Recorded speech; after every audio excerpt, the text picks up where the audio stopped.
Citizens of the New Republic, it is I, your man, the stalwart shield of the Dantooine system, okay? Here with my two co-hosts, welcoming you to the Cantina of the Blerds.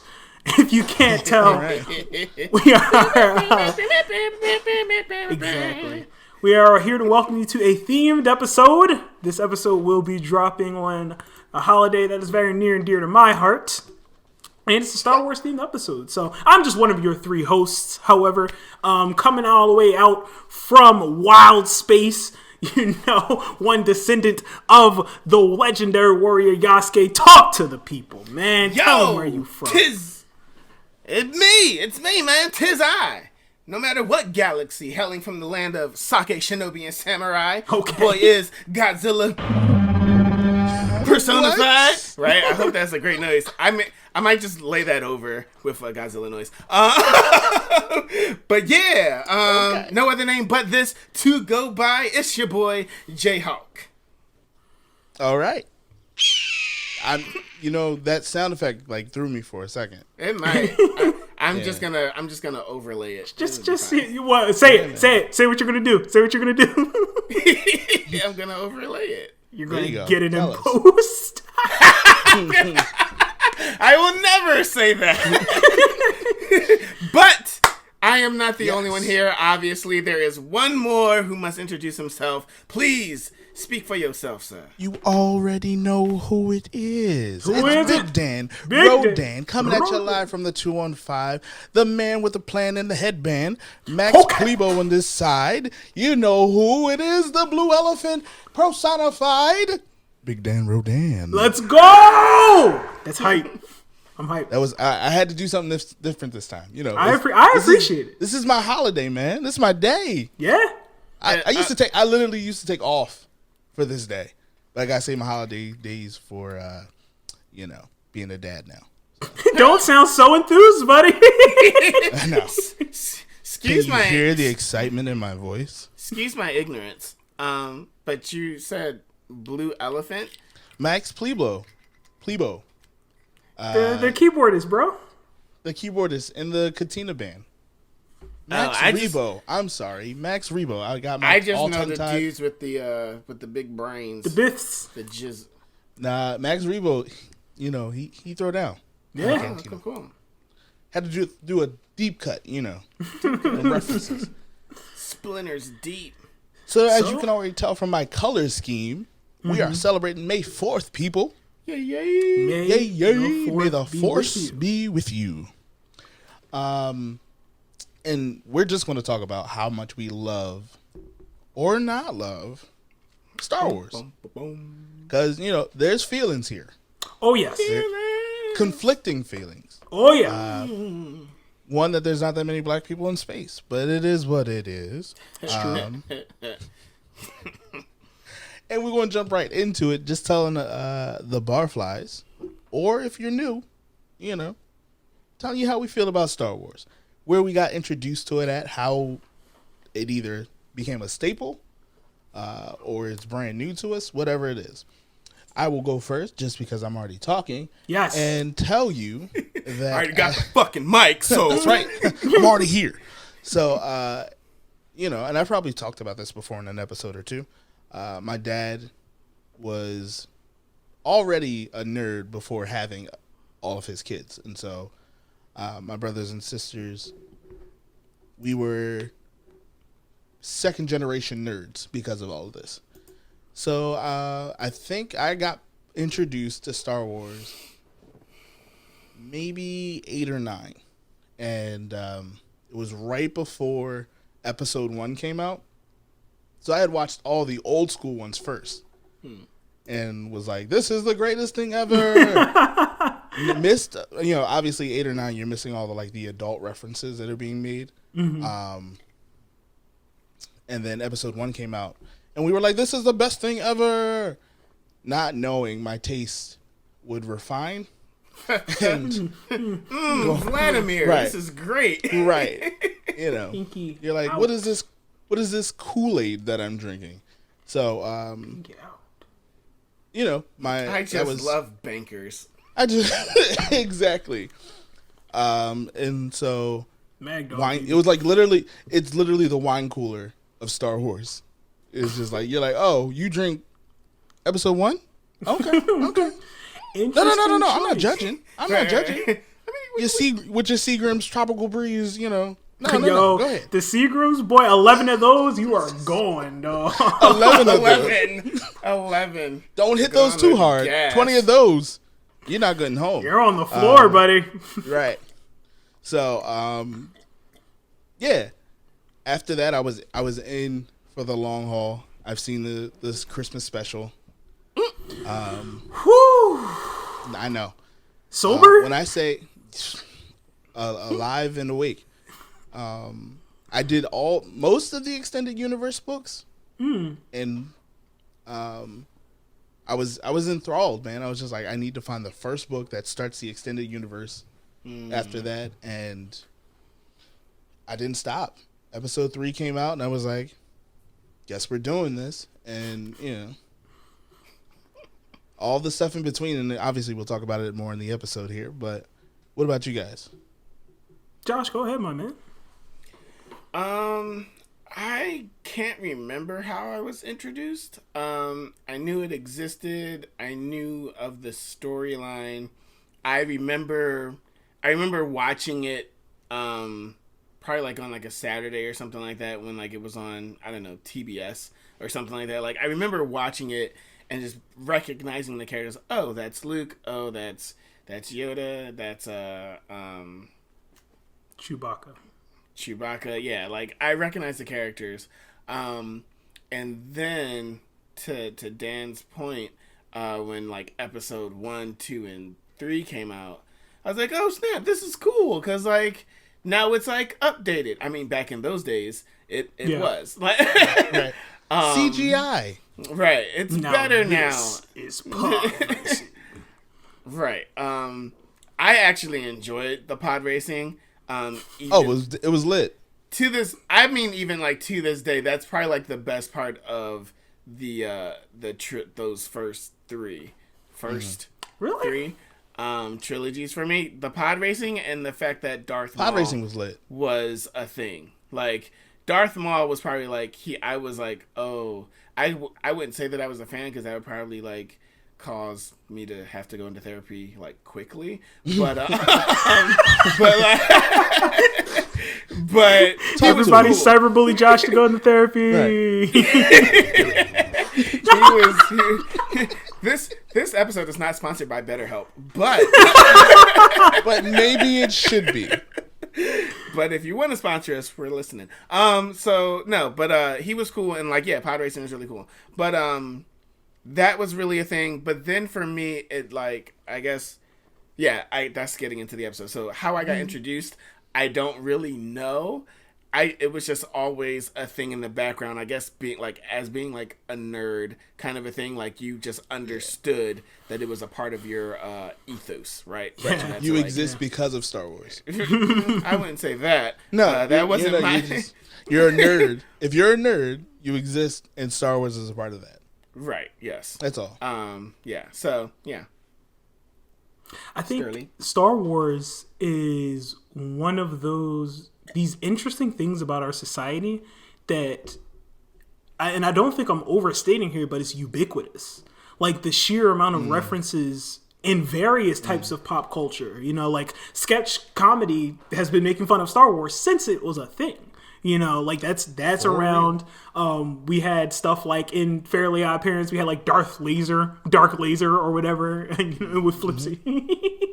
But so the references are just everywhere. So I definitely understood when going through life when people are like, "How have you not seen Star Wars?" They're only asking because it's like it's everywhere. Not that it's a perfect piece of media by any means. You haven't dedicated the 14 hours of watching all of those movies.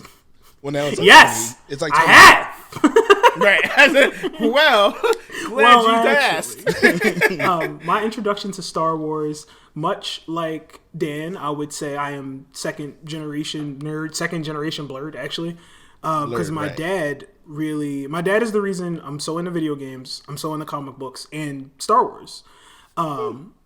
And Star Wars, I'm a bit younger than my other host, so episode 1 was like my Star Wars. I remember watching episode 4 at my babysitter's house one day, Miss D, God bless her. And shout outs to Miss D. Shout out to Miss D, man. You don't know. You wasn't there. No, your smile is getting way too big. I don't know. I love Miss D, man. It was Star Wars and cookies, I guess. So it was, and then we had the prequels, and those were like our Star Warses, which was really that cool. was our Star Wars, unfortunately. I saw all the prequels in theaters, which was very, very cool. Following that, after episode 1, there was this Star Wars game that you could play, and I remember it was kind of like I guess with it's kind of a beat 'em up, like the droids would be coming in, and I think it was episode either 1 or 2. But I'll never forget, you could play as Jedi Master Plo Koon. And I was like, this my man. right here. I'm going to Google this while we're here. And I was like, this my man's. And then that was my introduction to the larger universe. The very concept of the Force and everything was just like really amazing to me. So like episodes 1 through 3 were like, okay, we're whatever. But I really, really fell in love with the universe. And then Force Unleashed happened. Dog. That was in high school when Force Unleashed dropped. And I played it. I read everything that I could about it. And I was just like, this is amazing. And then in 2020, I was like, hey, I should watch all of Star Wars. And then I did. The only thing I have left to watch is the making of Gallerias of The Mandalorian. That's it. I watched everything else. You have to, though. I do. You have to. It's really cool how it came to pass. It's okay. I watched a lot of behind the scenes before, so that's why I'm like, they're not going to really show me much different stuff. Maybe like more practical effects or the times that they've used practical effects versus CGI. And I've always appreciated that. I think that was a very interesting part of the Star Wars mythos, was just like Jim Henson being involved, and like he was, George Lucas had a very like deep vision for what this was supposed to look like at first. And then, I don't know what happened for these remakes, but we won't gatekeep. We're not going to gatekeep the here. Sequels? No, the re-imaging. I pushed it out of my mind. But go ahead. Stuff like that. So, the old remasters. The remasters, man. You're like, well, why did you do that? Who asked you to do that? But, he created the universe. Obviously, it was a space opera that, unfolded into this now massive, ever-expanding world. And part of it seems like genuine to the fans, I guess, to keep building on the world. And then other parts of it feel very much like cash grabs, money-making schemes. Obviously, once Disney takes over everything, if you're not making money, you're not a part of Disney. So that's honest. So the smell. You're right. You're not on the team. What are you here for? Art? Yeah. Disney don't do art. Okay. Disney doesn't do just art. No. Disney doesn't do art. It is money. It is money first. If art becomes of it, it's because it was going to still. Right. You're like, oh, look what I did. You put out a poop and it comes out in a smiley face. You're just like, I did something, and that's Disney for you. So. How do you feel about Disney's acquisition of the Star Wars IPs? Yeah. Obviously, when Disney took over the Star Wars IPs, it was just like there was concern, right? Like I think there's a general concern of whenever Disney touches something, because you're just like, it's going through the factory. So were you okay? So I guess this is gonna get into like how we feel about it in its entirety, because how we feel about the franchise in its entirety. Because my question is are you worried because of the guardrails that Disney has to put up because they are such a family oriented thing, or is it literally just because like now you are part of the machine and like? So it's more of the machine portion. I think the guardrails of Disney are expanding because I think Disney now realizes like the maturity level of viewership is on this weird like shifting balance thing all the time, right? Like that's another podcast. That's another podcast. Episode. Yeah, but like 10-year-old kids can watch Thanos literally talk about like universal genocide and be unfazed. At the same time, you don't see blood when Scar scratches Simba or something like that. So there's lines being drawn, and I think it always depends on a certain producer or director of whose house it's in.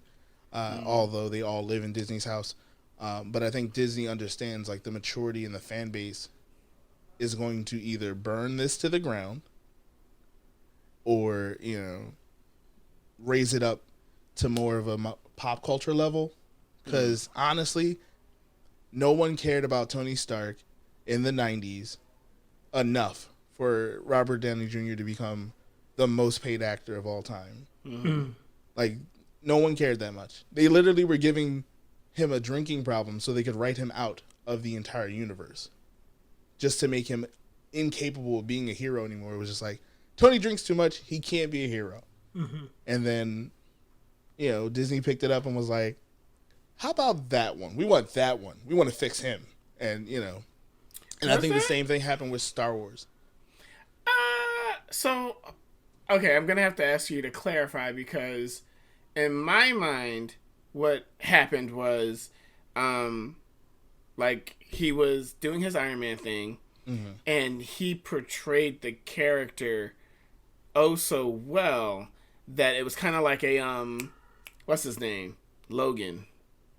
Hugh Jackman? Hugh Jackman. It was kind of a thing where it's like, we literally cannot see, like, if, like, watching a lot of, like, Robert Downey Jr.'s, like, interviews over the past, like, decade or whatever. Now he's Tony Stark. It's like, it's They're never synonymous, off. yeah. It's never off. And it's like, I don't know if that's, like, if that's because he has been doing it for so long, or if that's literally, like, he was just such a great person. It was Tony Stark prior to Robert Downey Jr.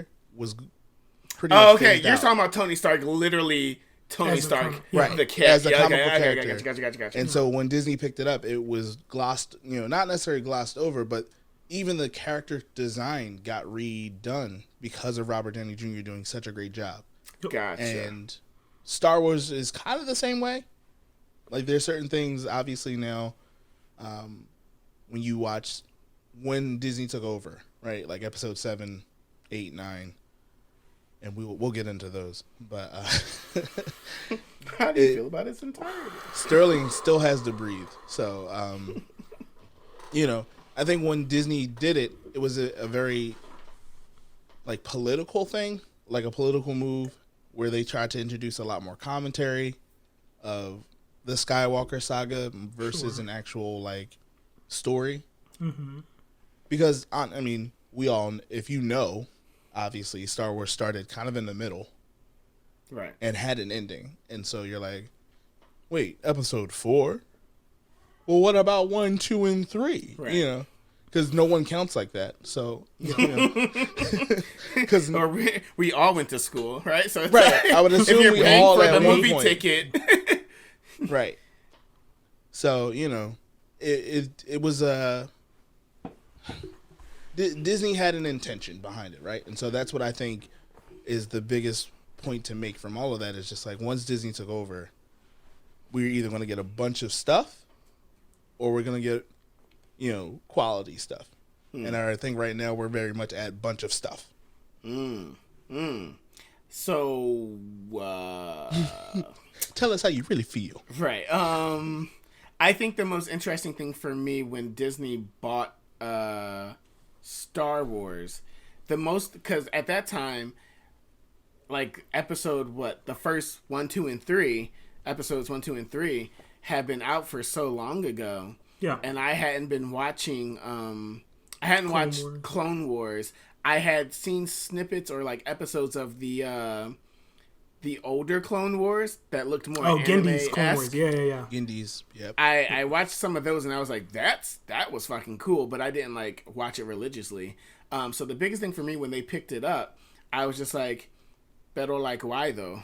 and then like asking myself, and then when I heard about right, but like so I get that you're saying that because of money, but like for me, I wasn't giving them any money or attention, so I didn't get I didn't get what the big thing was, and then even more so that I was confused is when they were like, the books don't matter, and I was like, and that was wild because at I remember my one boss, he was like heavy into the books, like, and I was talking to him about, I was like, I don't get Star Wars, and he's like, oh no, because after the movies, the books pick it up and they keep going, and X, Y, and Z happens, and this happens, and Mace Windu was actually like a really bad man majama, like he like it's legit. And I was like, oh, so like when they were just like, nah, that don't count, I was like, well, I don't understand what you're doing now.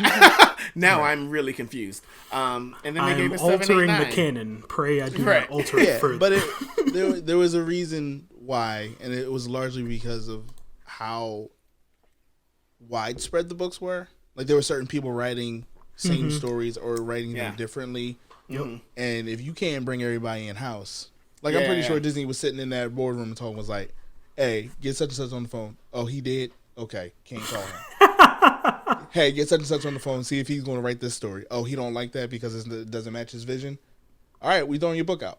So I'm pretty sure they did like a mass email, said, hey, how do we feel? Like, per my last email, how do you feel about the House of Mouse? Feel? Right. And they were like, you know, obviously people had objections, and they were just like, nah. No, you know what? Nobody gets cake. Pizza party for everybody. All. Right. Can it all. Fuck it. So squirts earth on this mother. And that's the thing. It was the extended universe had some deep stuff and dark stuff. Yep. And I think that's why, once again, Disney was like, we can't own some of these. Like, there was like there was some stuff that was like borderline like fan service stuff. Like, it was. Well, I mean, what do they call it? The Twi'leks? If they're not. All right. Hold on. Let me jump in real quick. Appreciate it. I was like, let's if we have to, let's not. So let me jump in real quick. Thank you, Sterling. The pivoting or division of what in the extended universe and Disney just being like, nah. I think it does have a lot to do with ultimate vision, long-standing vision, because like they're going to keep putting out Star Wars stuff. It's going to keep happening.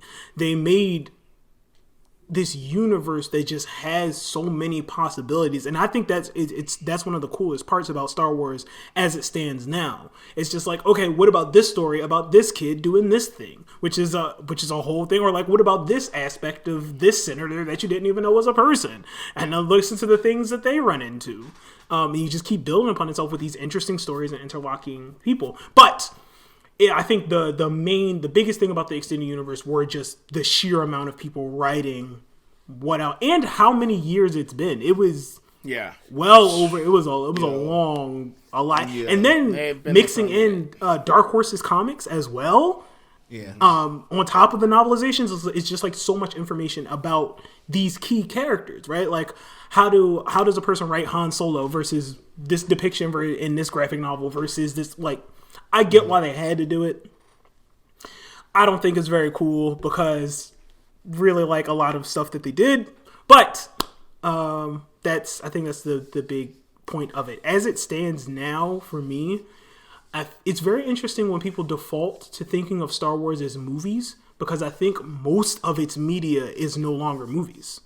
So wait, are you getting into how you feel about its entirety right now? Yeah. Okay, cool. If that's cool. No, that's fine. Josh wanted to be clear. Yeah, I just want to be clear, so when I rebuttal, it's fine. Go ahead. In its entirety, I think most of its media between... What did we have? We had the Vader, Marvel's Vader. We had Marvel doing Dr. Afara. Now we have Marvel doing the High Republic.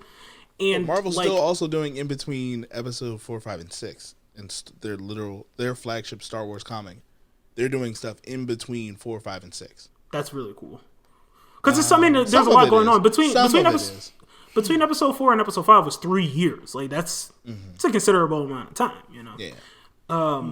But I think the best depictions of even the characters that we know and love, the Obi-Wan, Anakin, Luke, and all of those. Well, Oh, we love Anakin? Huh?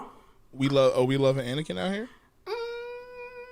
Yeah. Do we love Anakin or Star Wars? Do we love Anakin or Darth Vader? You cannot love both. So the depictions of the characters we love, like Yoda and like Obi-Wan, seeing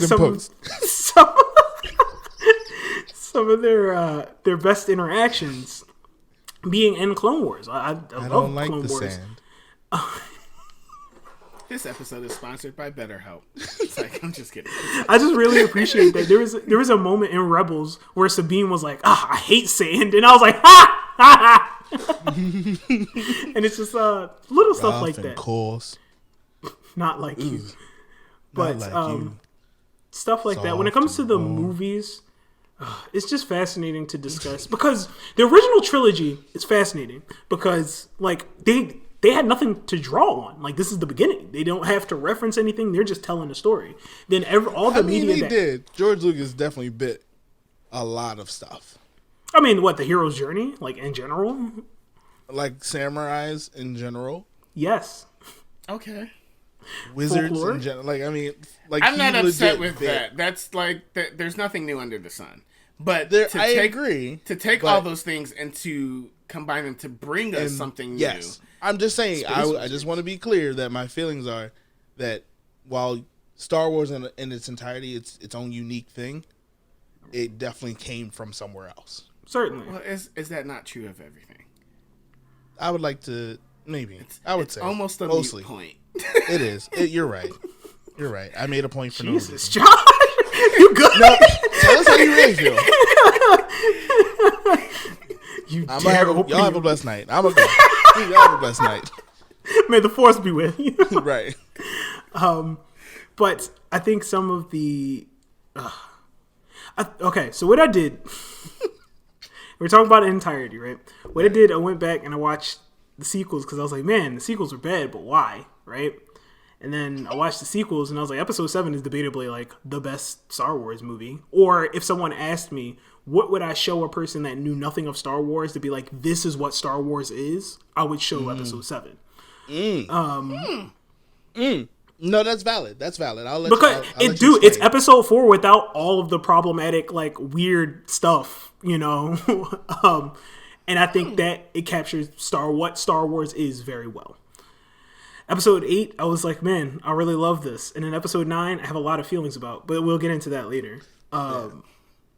So as it stands now, I really love, like, I'm reading the High Republic novels, and I love a concept of, like, here's the world without Palpatine's machinations, and, like, here's all the stuff that's going on. Like, we have a completely different senator who's, like, really, she's fascinating.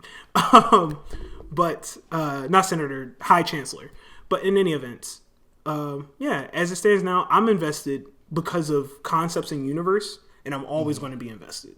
Like, I'm just locked in. You know, they're going to keep putting out stuff, and I'm going to be like, I don't want to watch this, but I'm going to. Like, I watched Resistance, and I think Resistance would have been really good if it got 2 more seasons. But it only had 2 seasons, and it was like, okay. Here's the concern, though, right? I think until Disney gets smart enough or brave enough to expand beyond the Skywalker saga. Oh my goodness, you're getting into my feelings. But go ahead. We'll get there. We're going to talk about it. Obviously. Was it the Skywalker saga though? It is. I really don't think so. From 1 to 9? Are you saying was it? It was the Palpatine saga. If they had written Rey to be a different person, then no, it's all about Palpatine, bro. It's all about Palpatine. I'm not saying that it's not all about Palpatine. I'm saying that's what we're calling it, the Skywalker saga. That's what they call it. But continue. The main character's last name, like the main focal point of each movie, has been a Skywalker. Tell me I'm wrong. I'm not talking about who's in the back. I'm not talking about who's in the background. Obviously, Palpatine is George Lucas in movie form. We know that. I'm saying the Skywalker saga, with all of the amassed amount of media, right? Everything's still encapsulated in episodes 1 through 9. we have the High Republic. We have we Rogue have the High Republic. We have Rogue Squadron. They're doing Rogue Squadron stuff. We have the High Republic, and that's about it. Everything else is kind of still tied to the lore of the Skywalker saga, and I think if Disney wants to be smart about this, you'll leave well enough alone.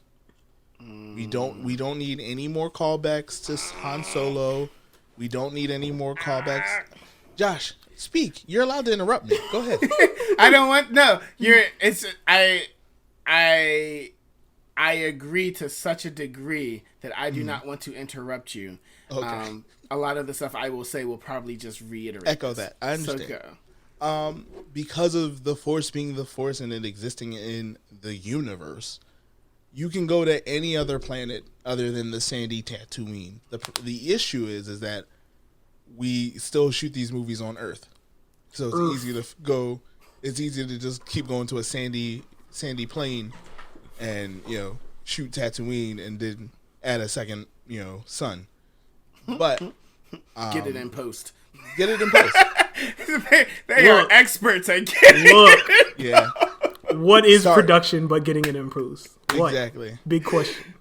So, but I think if they could get more creative and go to different planets and it not be tied to that clenched family? up Jedi Council way, or like the High Republic is definitely being creative, but at the same time it's still very tied to the existing world. Just you can go somewhere new. But pop culture is very much tied to reboots and nostalgia, redos and nostalgia, and oh, he said Luke Skywalker's name. Oh, we got a CGI'd young Luke Skywalker instead of Sebastian Stan. Like you could have done things, but you didn't, and then you seal it with the Kylo Rens and stuff like that, or Palpatine was still alive. This is massive spoilers, and I don't care, but it's very been out much long enough. It's been out long enough, but just get away from. If they can get away from that, we might have hope that Star Wars will go on once our kids are older. No, hey. Sorry, no, you're right. Do it. I mean, that's what the Mandalorian is, right? Mandalorian's kind of no. It's and right that's before Episode 7. So, if you don't mind, can I take it from here? Go ahead. Here's how I feel about it in its entirety. The franchise, I think the franchise has given us a big enough sandbox, like literally galaxies of a sandbox, that they can play with so many things. That the fact that even 9 years down the line, or 9 movies down the line, we're just closing out the Skywalker family. Like, oh, what did they do, or what has become of them, is like so concerning. Because it's like, get it done, like get it out, like come on, like hurry the fuck up. Also, the issue for me is they have such good character, like the Clone Wars. Ahsoka Tano is by far probably one of the most popular characters. Maybe that's just me being a fanboy. I'm an Ahsoka fanboy. I don't care. But like, I don't care. Like her story was dope as hell. Yeah. And Anakin in Clone Wars was interesting and cool to see and to follow. I don't know if you could still be a fan of his truly, because because and that's the thing. He killed Jedi babies. Right, exactly. We know what happens. We know what happens. So it's just like, why make him such a likable kid? Like, whatever. But that's what I'm saying. Like, when you fill in stuff like that, when you have to like fill in the gaps, and then you make them likable in those gaps, and then you then go back to, he killed Star Wars, he killed Jedi babies. Yeah. It's like, you're like, it's like, why though? And I think it's to Dan's point, getting away from, like, when I heard that they bought Star Wars and like they did The Mandalorian, I was really excited, and then like watching, I was like, oh, this is like really dope. And then like I think by episode 3, I was like, when is this happening? And I think I asked you guys or something, but then I found out that it was like still within like the 9 movies. And it's like, but why though? Like, you literally have this whole universe. That was a missed opportunity by them. Like, you literally, like, especially with it being such a breakout hit. And like, so when I see that, I'm like, okay, sure, give us this one-off about in between. Give us more characters that we could possibly build off of, unless they say something scattered on Twitter and have to be like fired. It is what it is. But like, I think that after that, like, you know what you did. After having after having that breakout hit, I was like, okay, like, I'm really invested in the production level. This is really dope. 7, 8, and 9, I also feel that way, where I was like, the production level is really, really dope. I can't say that I care that much about the story. Like, if the coolest part for me is like wondering when the ace pilot is going to do some cool shit, when you have literal space wizards with laser swords, and I'm worried about what the pilot's going to do, like, why you literally something had happened. Baby Yoda like bring things down with his mind. And you're like, but we want to see if this pilot can get through this 1% chance. If I'm more concerned about like, oh, like, you know, it'd be really dope, a series about like the Mandalorians, the planet versus like Predator, like, because those are just such cooler entities than fucking space wizards with laser swords.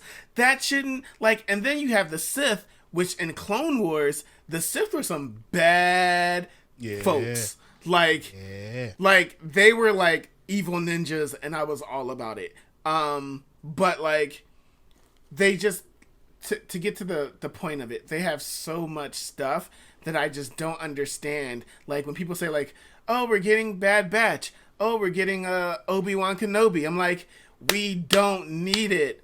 Why? Step off. No, you want to know. You want to know what happened after Obi-Wan dropped off a baby at, you know.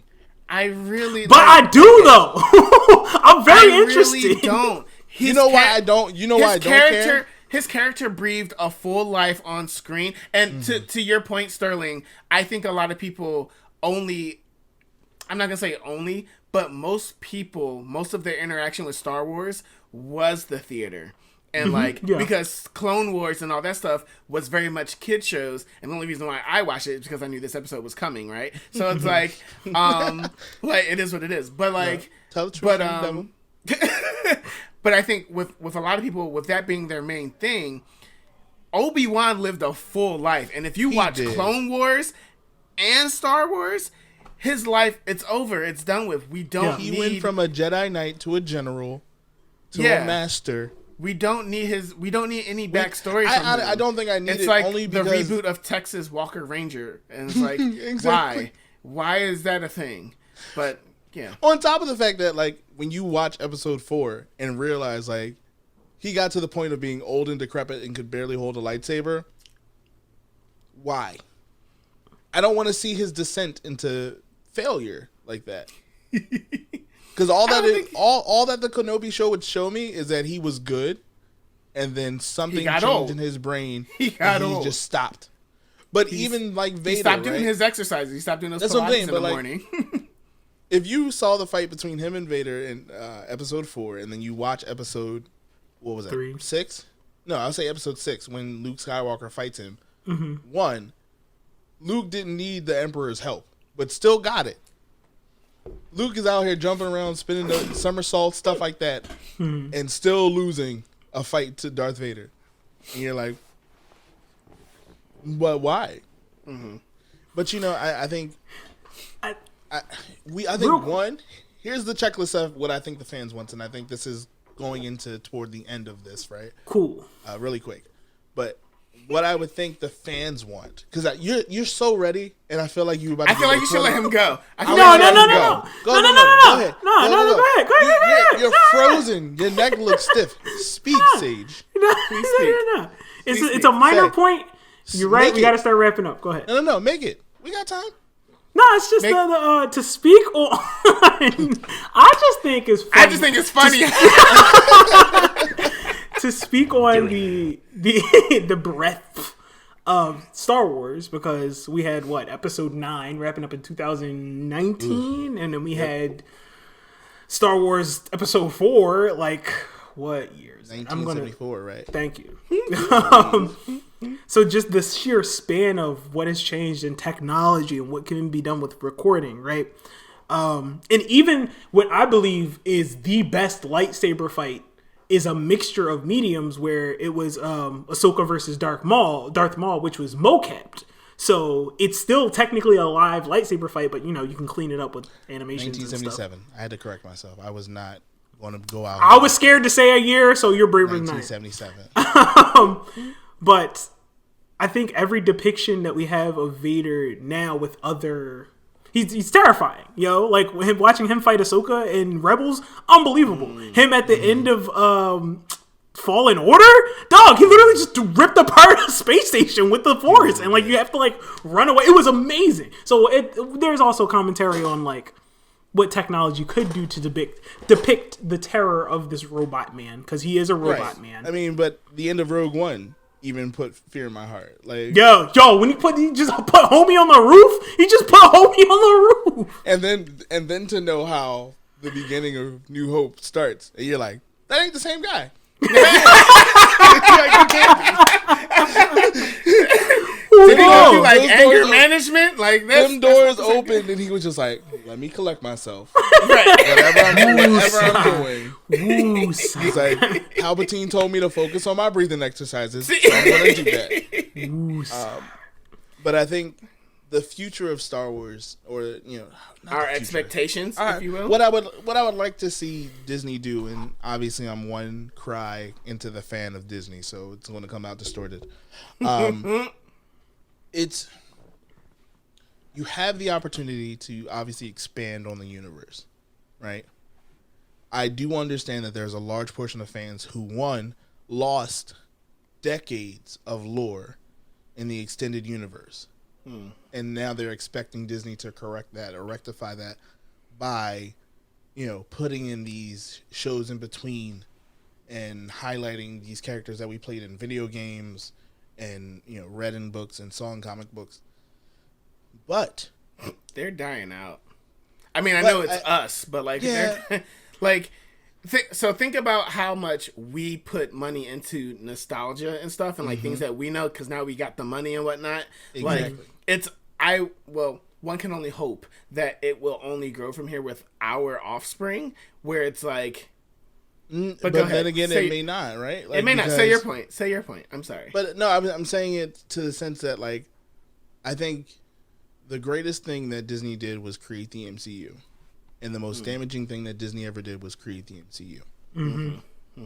You had a very intricate, told, woven story through independent medias or independent adaptations that then came together, created the Avengers, gave us Endgame, which was a vision that you obviously had for 12 years, and so they gave us that hit, and now it's and so now you take that morphine shot to the arm now, and it's just going to make you feel numb. And I don't think that Star Wars needs to do that. I don't think a new saga needs to be told. I say that waringly, though. I'm afraid that if we don't get a new saga, we'll get random specks of stuff that we'll just we'll watch DC one-offs, right? Or we'll get a whole show on the adventures of the Cantina Band. I don't think we want that.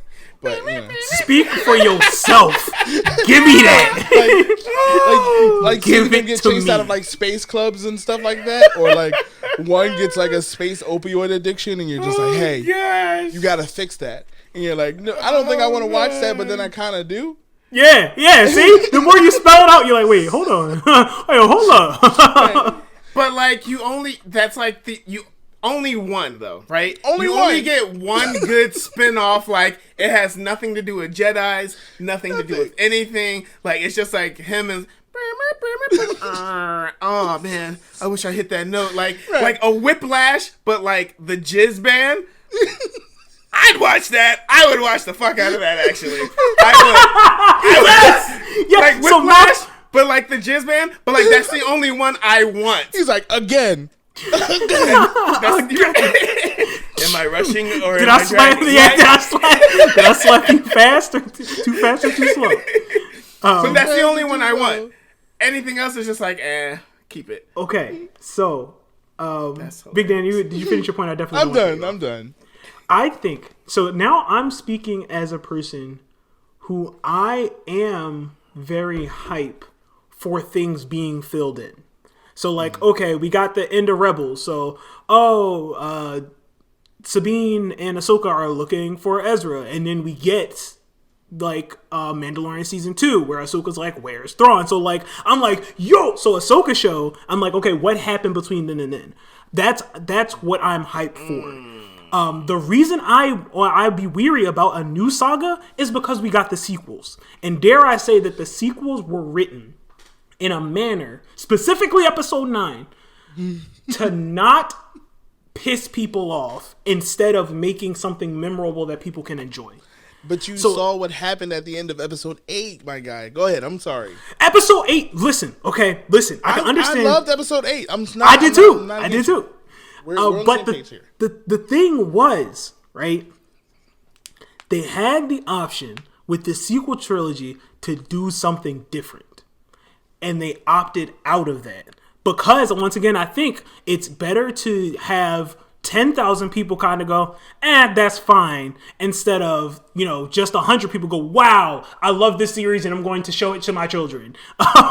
Like, this is quintessential as to who I am as a person. Because minimalize that number because it's definitely millions. Right, you can minimize it, but like I get what you're saying. Like the bigger picture of making million moves, like exactly. making Disney corporate moves. Yes, but does that leave people with the wonder, like the little wonder I was hit with when watching the Qui-Gon and Obi-Wan versus Darth Maul for the first time in that theater with Duel of the Fates? Like, bro, that's what locked me in. That's what got me, like seeing that. And I was like, and then as I got older, I was like, what's all this? What it's like, oh shit, trade routes are kind of important. I get why this is happening now. Affecting the economy during a war? What? That's hilarious. But, and now as I'm, sorry, go ahead. No, so that's why I'm good with, I'm interested in the stories. Like, I'm hyped for the Bad Batch because, like, there are some interesting interactions to think. But, like, think about the Bad Batch during Order 66. Like, they have to fight their brothers now. Like, it's a whole, like, cool thing that, like, cool scenarios of, like, characters. I get it, but I'm also saying, like, at the same time, you're still getting those regurgitated moments. like Josh's eye roll. That's how I feel. But go ahead. Oh yeah, go ahead, Sterling. I don't know if you. That's it. I mean, for what I see, I want the moments, the things that we have filled in. Whatever they put out that's going to be new. Like, the thing I was so hyped about The Mandalorian, I was like, man, I want more good sequel content. I want more stuff after episode 6 that feels good and fulfilling to me. Episode 7 was solid. Episode 8 I really enjoyed, but then episode 8 is soured by episode 9 because they opened up all these things and then did nothing with them. But I will say, as far as movies, 7, 8, and 9 have a lot of hype stuff going on. Like, episode 9 was way more hype than I remembered. I was like, all right, this is kind of dope, actually. Had hype moments, but overall, disappointing. I think, so, I already said it, so I'm not going to re-say it. But to your point of, all right, my expectations for the future of the Star Wars franchise, to your point, Sterling, of Ahsoka being like in the Mandalorian, like, where the fuck is Thrawn?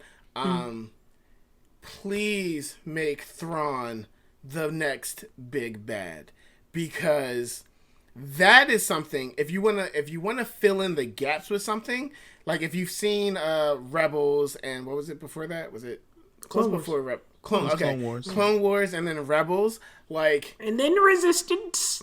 We don't talk about it. So Clone Wars and Rebels, and I guess specifically Rebels, like Thrawn is like a badass dude. Like he was badass enough that even within that kiddie show of Rebels, It's I'm Y7, yo, baby. It's if rated you Y. want, if you really want to expand on the character, Thrawn is that dude to like do it on. And the fact that he is missing in action, and even with that character that Ezra that they throw out there with him, like that's the next thing that I think you can build off of and really like make Thrawn the real huge big bad overarching person. The Bad Batch, if you start off with Order 66, great. If you start off and like we're back in the Clone Wars and like yada yada yada, like Make it a flashback. I'm Just tired. make it a flashback. I'm That's tired. Like I'm done with that. Like if you're like seeing Order 66 being filled out in Clone Wars was amazing. Mm-hmm. But that was like the one, like, and that's all you needed though. I feel like that's all you need is to have that scene. The Bad Batch, sure, I guess. Are you gonna do something with them? Like, and these are the questions, right? Like, are you going to do something with the Bad Batch? We already know Kenobi's story. That's why I'm very much opposed to having a Kenobi like get his own series. Like, that don't make no sense. Ahsoka Tano, yeah, I'm a fanboy, but also we don't know the end of her story, and she's actually a cool character. So like, let's have her. Whoa! You're not gonna sit there and say my boy Kenobi is not. If on real, if you go off of cinematic media, Kenobi might be the GOAT, like the best, the greatest Jedi. Actually, going purely off of film media, he would have been had we not seen that nigga go out the way he did. I'm saying. Josh, stop dropping the mic. He already dead though. Like, for real. And that's the thing. Like, he already died. So it's like Ahsoka Tano, Ezra, Thrawn. Like, you have like the Mandalorian, Sabine. Like, you have a full cast of characters that if you want to tell like a well-rounded Game of Thrones, besides season 8 story, like if you want to do that, you have those ingredients already there. So like, as long as you let them survive between episode 7 and 8 and 9. Right. Yeah. But it's like, and I think that's the biggest thing where it's like, back to the point of like, let us get beyond the Skywalker saga, because you have so many other vibrant characters. Like, now you have Grogu. How does that actually affect everything? Grogu is you know dead. What I mean? Grogu is dead. He's dead. He is like, dead. Luke said it. All of his apprentices either died or became Knights of the Ren. You was about to say Knights of the Zodiac. Nah. But then, if I was going to say that's Knights the of the case, Round Table. But I was like, but if that's the case, if he became Knights of Ren and he's like one of the evil people, he did. What does an evil Yoda look like? It doesn't matter. He did. Nah. Well, no, not really. They killed all the Knights of Ren. Did they? That's how you know Grogu wasn't there. Yeah.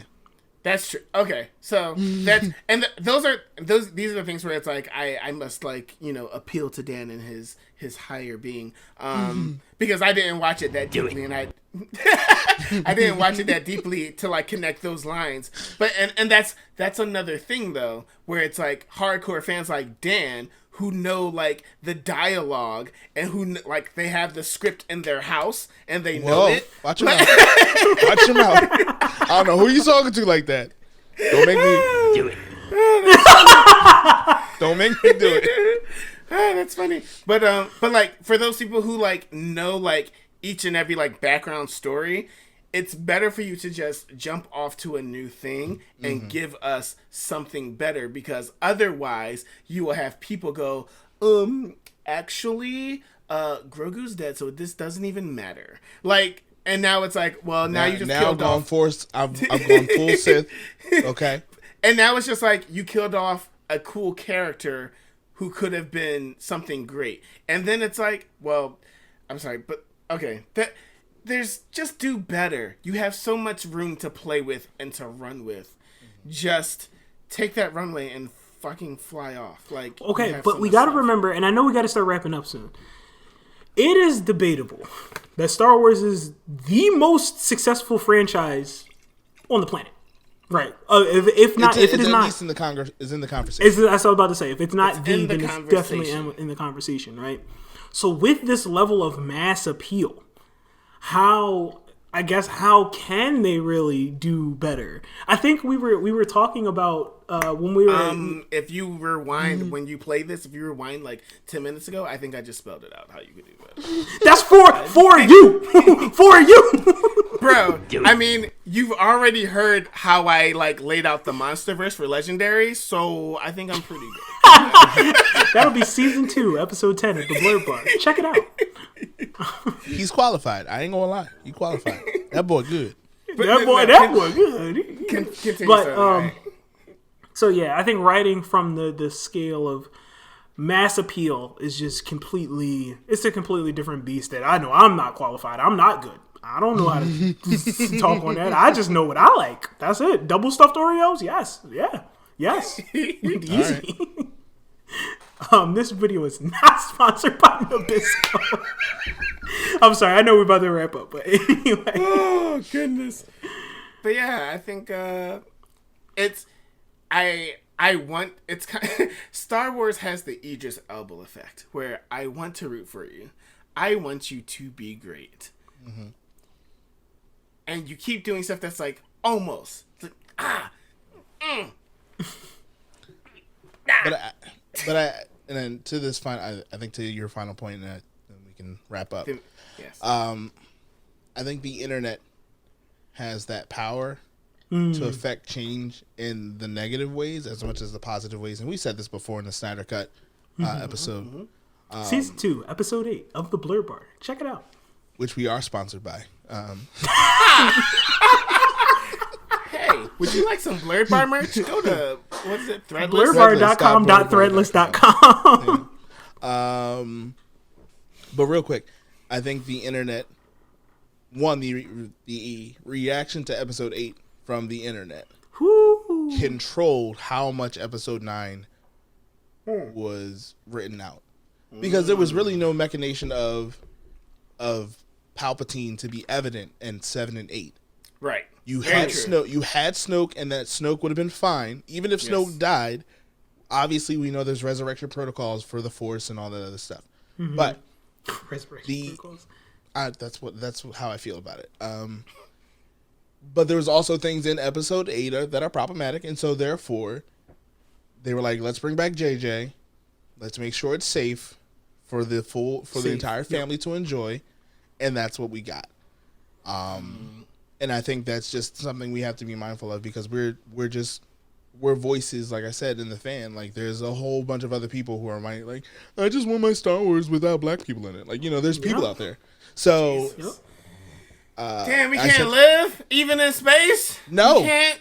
No, fuck, man. Because there's no shea butter in space. So there shouldn't have been Finn with that glossy hair after taking. Anyway, cocoa thank butter. you.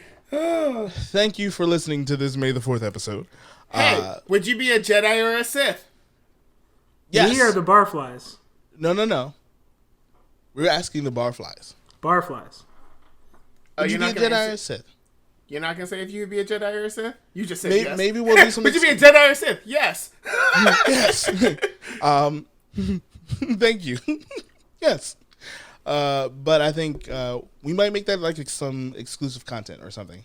Something special for the We talk about it. We'll talk about it. About each where us three would fall on that spectrum. But as always, you're welcome to sit and sip with us at the Blerd Bar. The lights are going dim. Last call for alcohol. Y'all have a blessed night. Peace. Good night, everybody. Don't forget to like and subscribe and comment and answer those questions. Peace out.